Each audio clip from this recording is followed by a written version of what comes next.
Hello students, ये आपका part 16 video है और पार्ट 16 वीडियो में प्रश्नावली 10.6 पे और क्वेश्चन नंबर है 4। कह रहा है मान लीजिए कि कोण ए बी सी का शीर्ष एक वृत्त के बाहर स्थित है और कोण की भुजाएं वृत्त से बराबर जीवाएं ए डी और सी ई काटती हैं। चलिए मैं फिगर भी बनाते चलता हूँ। मैं एक यहाँ पे वृत्त ले लेता हूँ, ठीक है।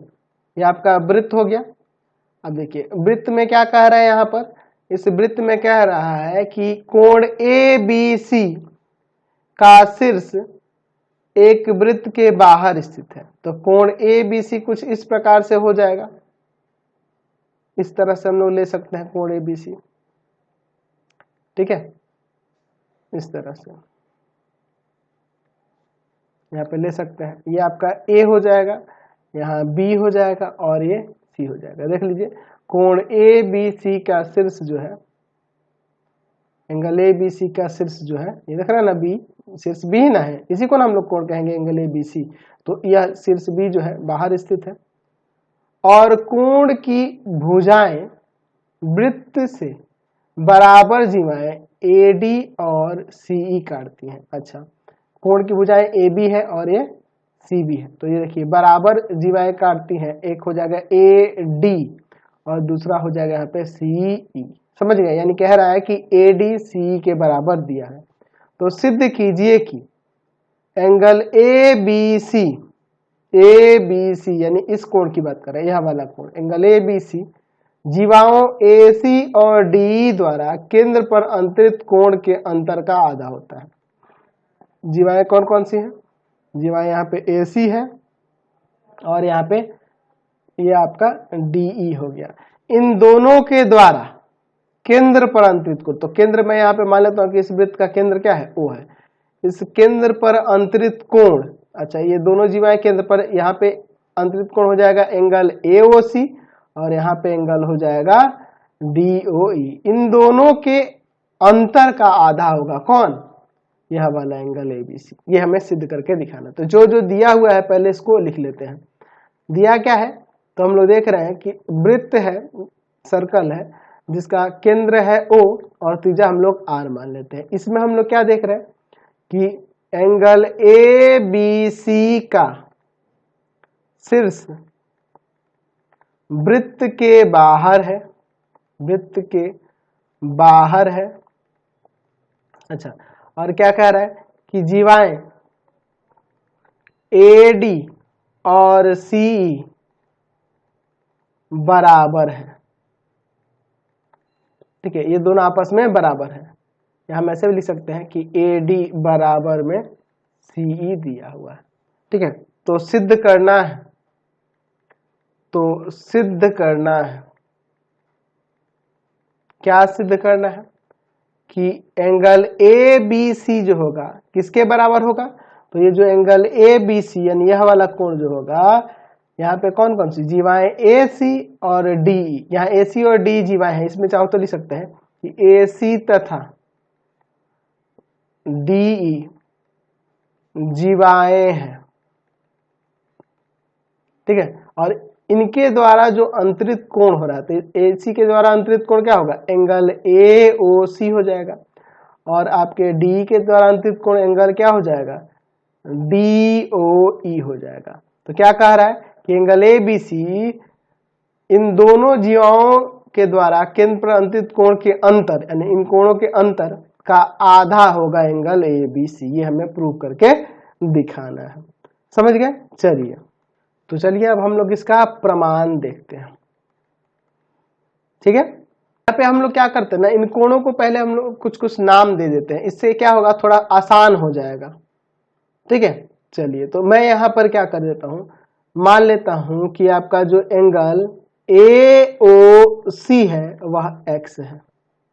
इसको मैं एक्स मान लेता हूँ, ठीक है, मान लेता हूँ। यहाँ पे इससे आसान हो जाएगा थोड़ा सा लिखने में। आगे चल के हम लोग सीधे एक्स लिख देंगे, ए ओ सी की जगह सीधे एक्स लिख देंगे, तो इस तरह से आसान रहेगा, ठीक है। और जो आपका डी ओ ई है, एंगल डी ओ ई है, इसको मैं वाई मान लेता हूँ, यह कोण को मैं वाई मान लेता हूँ, ठीक है। अच्छा, फिर उसके बाद तथा एंगल ए ओ डी को ये वाले को मैं यहाँ पे जेड मान लेता हूँ, ये आपको जेड मान लेता हूँ। तो यहाँ पर एंगल मैं बात करूं COE की, तो ये AOD के बराबर ही होगा, ये भी यानी जेड हो जाएगा। क्यों? क्योंकि हम लोग देख रहे हैं कि ये दोनों समान जीवाएं हैं। हम लोग जानते हैं कि समान जीवाएं केंद्र पर समान कोण अंतरित करती हैं, समान कोण बनाती हैं, ठीक है, इसलिए ऐसा हम लोग लिख रहे हैं। यानी कि ये भी आपका क्या हो गया, जेड ही हो गया, समझ गए। चलिए अब इसके बाद देखिए, अब हम लोग क्या कर सकते हैं, ये जो केंद्र पर जो कोण बन रहे हैं इन सभी कोणों का योग 360 नहीं हो जाएगा। यानी सकता है कि angle AOC plus angle DOE plus angle AOD और प्लस एंगल COE, तीनों का योग, चारों का योग 360 हो जाएगा। इन सभी कोणों केंद्र पर ये बना हुआ टोटल कोण 360। ये जो हमने सबके नाम रखे थे यहाँ पे रख देता हूँ, ये x है, यह y है, यह z है और ये भी आपका z है, बराबर में 360। तो यहाँ से हो जाएगा आपका x plus Y plus 2z बराबर में 360, ऐसे लिख सकते हैं। चलिए अब यहाँ पे थोड़ा सा मैं इनमें सेटिंग कर लूंगा क्योंकि मुझे इसकी आगे जरूरत पड़ेगी। तो देखो मैं क्या करता हूँ, x माइनस वाई, मैं जरूरत के अनुसार यहाँ पे काम करूंगा, ठीक है। और यहाँ पर मैं क्या कर देता हूँ, प्लस का 2y, कोई दिक्कत नहीं है, ये घटेगा तो फिर यही आ जाएगा, और प्लस का 2z बराबर में 360। इन दोनों को मैं उधर लेके चला जाता हूँ, तो x माइनस वाई बराबर में हो जाएगा 360 माइनस का 2y माइनस का 2z, यहाँ से 2 कॉमन कर लेता हूँ, तो यहाँ हो जाएगा x minus y equal to में 2 कॉमन कर लूंगा तो 180 माइनस वाई माइनस जेड, ये आ जाएगा भाग में, तो 1/2 x माइनस वाई बराबर में हो जाएगा आपका 180 माइनस, इसमें से भी माइनस कॉमन कर लेता हूँ, y प्लस जेड, ये हो जाएगा। तो देखो मैंने ऐसा क्यों निकाला, क्योंकि देखो 1/2 x माइनस वाई का मतलब ही है एंगल AO, 1/2 एंगल AOC और माइनस DOE, इसीलिए मैंने इसको ऐसे ला दिया। आगे मुझे इसकी जरूरत पड़ेगी इसलिए मैंने ऐसा किया, ठीक है। अब चलिए इसके बाद देखते हैं, अब हम लोग बात करते हैं इस त्रिभुज में, इस त्रिभुज AOD में, त्रिभुज AOD में, त्रिभुज AOD में, इस AOD में OA जो होगा आपके OD के बराबर हो जाएगा। वृत्त की त्रिज्या है तो बराबर होगी ना जी, एक ही वृत्त की त्रिज्या है। चलिए तो जब ये बराबर होंगी ये त्रिज्या है तो ये एक समद्विबाहु त्रिभुज हुआ, तो ये दोनों कोण आपस में नहीं बराबर हो जाएंगे, तो यहाँ से एंगल OAD बराबर में एंगल ODA हो जाएगा, क्योंकि हम लोग जानते हैं कि त्रिभुज में समान भुजाओं के सम्मुख कोण बराबर होते हैं, सम्मुख कोण बराबर होते हैं, ठीक है, इसलिए ऐसा हो रहा है, ठीक है।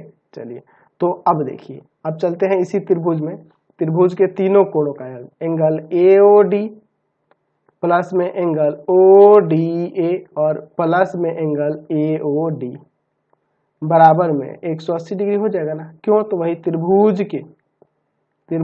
के तीनों कोणों का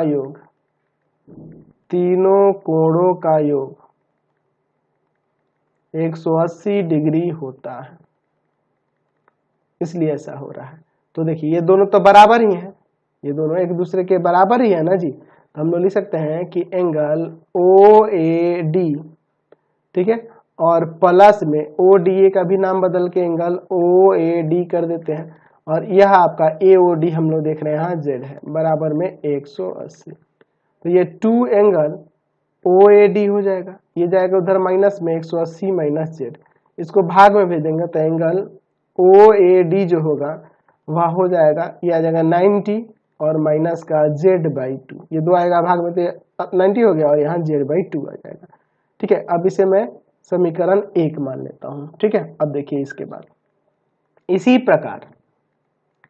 इसी प्रकार हम लोग लिख सकते हैं एंगल OCE, यानी यह वाला कोण जो होगा क्या हो जाएगा, तो 90 माइनस आ जाएगा आपके, ये भी Z/2 है, ठीक है।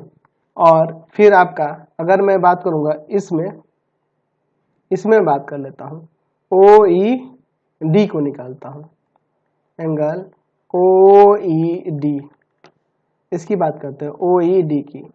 तो OED जो होगा किसके बराबर हो जाएगा, तो 90 माइनस Y/2, ठीक है। इनको भी कोई समीकरण मान सकते हो, इसको समीकरण 2 मान लो, या एक काम करो ना, ये जो ऊपर है ना इसको भी मानना होगा समीकरण हमें, ये जो हम लोग ऊपर लाए हैं इसको भी एक समीकरण मान लेते हैं, इसको दूसरा कर देते हैं, इसको समीकरण तीसरा कर देते हैं और इसको हम लोग चौथा कर देते हैं समीकरण, ठीक है। अब इसके बाद देखिए हम लोग देख रहे हैं, आप आओ ODB की बात करो, यह वाला कोण, तो यह कोण जो है इस त्रिभुज का बाह्य कोण है। तो हम लोग देख रहे हैं कि एंगल ODB त्रिभुज AOD का बाह्य कोण है, बाह्य कोण है। तो ये जो बाह्य कोण है अभिमुख दो अंतः कोणों के योग के बराबर होगा। यहाँ पर लिख सकते हैं कि एंगल ODB बराबर में एंगल OAD और प्लस में एंगल AOD, ये बाह्य कोण से ही हो रहा है, बाह्य कोण है इसलिए ऐसा हो रहा है, ठीक है। यह बाह्य कोण अभिमुख दो अंतः कोणों के योग के बराबर होगा। तो यहां से हम लिख सकते हैं कि एंगल ODB बराबर में देखो OAD किसके बराबर है, तो यह है 90 माइनस का Z/2, ठीक है। और आपका AOD क्या है, तो AOD आपका Z है। तो यहां से एंगल ODB जो हो जाएगा वह कितना हो जाएगा, 90 प्लस Z/2, इसे समीकरण 5 मान लेते हैं।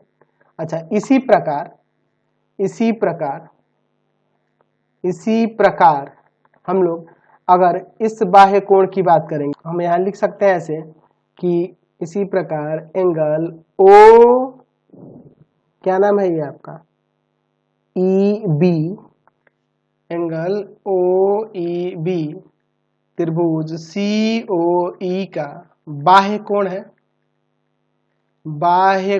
है, तो यह इसका बाह्य कोण हुआ। तो हम लोग यहाँ से लिख सकते हैं कि एंगल OEB जो होगा बराबर हो जाएगा किसके, ये अंतःकोण और ये वाला अंतःकोण, एंगल OCE और प्लस में एंगल COE के, हो जाएगा ना। यहाँ पे हम लोग लिख सकते हैं। तो यहाँ पे देखिए एंगल OEB जो होगा बराबर होगा, देखिए OCE की बात करें तो OCE को हम लोग ऊपर दिखाए हैं, OCE का वैल्यू 90 माइनस Z/2, ठीक है, 90 माइनस Z/2 और प्लस में COE आपका Z है। तो ये हमने कैसे लिखा है, समीकरण 3 से, इसको यहाँ लिख देते हैं, यहाँ भी लिख सकते हैं। यहाँ पे ये कैसे लिखा है, तो समीकरण 2 से, इस समीकरण 2 में आया था। चलिए अब देखिए ये जो 90 माइनस Z/2 है OAD का वैल्यू समीकरण 2 में आया था। अब देखिए यहाँ से आ जाएगा एंगल OEB जो हो जाएगा 90 प्लस, इसको यहाँ पे सिंप्लीफाई करेंगे तो आ जाएगा Z/2, प्लस में आ जाएगा, ठीक है। तो अब इसे समीकरण मान लेते हैं 6, ठीक है। चलिए अब देखिए हम लोग यहाँ पर हम लोग एक काम करते हैं, हम लोग बात करते हैं यह वाले कोण की। तो यह वाला, इस पूरे में से यह कोण घटा देंगे तो आ जाएगा। तो हम लोग लिख सकते हैं कि एंगल BED जो होगा वह बराबर होगा किसके, तो एंगल OEB में से घटा देंगे एंगल OED को। तो आप देखिए यहाँ पे समीकरण 4 और 6 से, 4 तथा 6 से, समीकरण 4 और 6 से यहाँ OEB का मान मिल जाएगा 6 नंबर से और OED का मान यहाँ मिल जाएगा समीकरण 4 से। तो दोनों का मान मैं यहाँ पे रखता हूँ। तो एंगल BED जो होगा यह हो जाएगा 90 प्लस Z/2 माइनस, इसका मान देखिए तो इसका है 90 माइनस Y/2, 90 माइनस Y/2। तो यहाँ एंगल BED जो होगा बराबर हो जाएगा, यहाँ पे देखो 90 प्लस Z/2 और माइनस 90 प्लस Y/2। तो यहाँ देखो 90 से 90 कट जाएगा, तो यहाँ से आपका एंगल BED जो होगा वह हो जाएगा आपका क्या, 90 से 90 कटेगा ना जी, सॉरी मैंने गलत काट दिया है, ये 90 से 90 कट जाएगा। तो यहाँ से क्या हो जाएगा अब आपका एंगल BED जो हो जाएगा y/2 प्लस z/2। तो यहाँ पे आप एलसीएम ले लो, एंगल BED जो हो जाएगा वह हो जाएगा y प्लस z/2। ठीक है, अब देखिए अब हम लोग अब चलेंगे इस वाले एंगल में। ठीक है, किस एंगल में, यहाँ पे बात करते हैं इसमें। तो यह वाला कोण अगर बात करें एंगल BDE की, तो यह बराबर होगा angle ODB minus angle ODE, है ना। आप यहाँ ODB में से घटा दोगे एंगल ODE, ये B है यहाँ पे, तो आपका काम हो जाएगा। तो आप देखो समीकरण 5 तथा समीकरण 4 से, तो समीकरण 4 में मैंने इसको दिखाया है, तो यह इसके बराबर ही होगा ना जी। तो जितना मान इसका होगा इतना मान उसका ही होगा। तो यहाँ पे एंगल BDE जो हो जाएगा इसका मान, तो समीकरण 5 में देखिए ODB का मान क्या है। समीकरण 5 में ODB का मान 90 प्लस z/2, 90 प्लस z/2 और माइनस इसका मान जो होगा वही इसका मान होगा, क्योंकि ये दोनों बराबर है, मैंने दिखाया था। तो ये दोनों कोण भी बराबर हो जाएंगे, तो इसका आ जाएगा आपका वही 90 माइनस y/2। ठीक है, तो 90 plus z/2 minus 90 plus y/2, यहाँ से देखो 90 यहाँ भी कट जाएगा, तो एंगल BDE जो हो जाएगा वह इन दोनों को जोड़ेंगे एलसीएम लेके, तो y प्लस z/2। ठीक है, अब देखिए अब चलते हैं हम लोग त्रिभुज BDE में, इसमें ये BDE में, तो हम लोग लिख सकते हैं कि angle DBE plus angle BED और प्लस में एंगल BDE बराबर में 180 डिग्री। वही त्रिभुज के तीनों कोणों का योग 180 डिग्री होता है। त्रिभुज के तीनों कोणों का योग 180 डिग्री होता है, इसलिए ऐसा हो रहा है। अब देखिए इसके बाद हम लोग क्या करते हैं, तो यहाँ पर एंगल DBE की जगह ABC भी तो लिख सकते हैं, एक ही बात होगी। ABC देख लो, आप DBE लिखो या ABC लिखो। ठीक है, अच्छा इसका वैल्यू हम लोग ऊपर दिखाए हैं y प्लस z/2, और इसका भी दिखाए हैं y प्लस z/2 बराबर में 180। इन दोनों को जोड़ेंगे तो एंगल ABC बराबर प्लस में 2 इंटू y प्लस z/2 आ जाएगा ना, 2 बार है ये, 2 से 2 यहाँ कट गया। या फिर आप एलसीएम लेके भी वैसे दिखा सकते थे, कोई दिक्कत नहीं है, ये जाके उधर माइनस का हो जाएगा। तो एंगल ABC बराबर में हो जाएगा 180 माइनस y प्लस z। ठीक है, यही हो जाएगा। अब हम लोग समीकरण 1 से बात करें तो एंगल ABC बराबर में, इसके बराबर में मैंने समीकरण 1 में देखो आपको दिखाया था, समीकरण 1 में दिखाया था 1/2 x माइनस y, इसके बराबर में। ठीक है, तो हम लोग यहाँ पे लिख देंगे 1/2 x माइनस y। ये कैसे हुआ, समीकरण 1 से। अब x और y का जो मान था, हमने जो माना था उसको रख दो। तो चलिए x और y की बात करें तो देखो फिगर में x है एंगल AOC और y है एंगल DOE। तो यहाँ पे लिख सकते हैं 1/2 एंगल AOC और माइनस एंगल DOE। यही ना हमें प्रमाणित करके दिखाना था, हमने दिखा दिया। समझ गए, कोई दिक्कत नहीं है इसमें। अब इस वीडियो को यहीं पिन कर देते हैं, नेक्स्ट वीडियो में आगे क्वेश्चन को देखेंगे। आपको हमारे 3 चैनलों को सब्सक्राइब करना होगा। पहला है पाथफाइंडर क्लासेस छपरा, दूसरा है आपका भारती भवन रविकांत सर, रविकांत सर, और तीसरा चैनल है रविकांत सर के नाम से। तीनों को सब्सक्राइब कर लेंगे और इससे रिलेटेड वीडियो के लिए सीधे डिस्क्रिप्शन में जाएंगे। इससे रिलेटेड नोट्स के लिए www.ravikantsir.in पर जाएंगे। ठीक है, और इससे संबंधित नोट्स के लिए यहाँ पे चले जाएंगे और इंस्टाग्राम और फेसबुक पे पाथफाइंडर क्लासेस छपरा को लाइक एंड फॉलो जरूर कर लेंगे।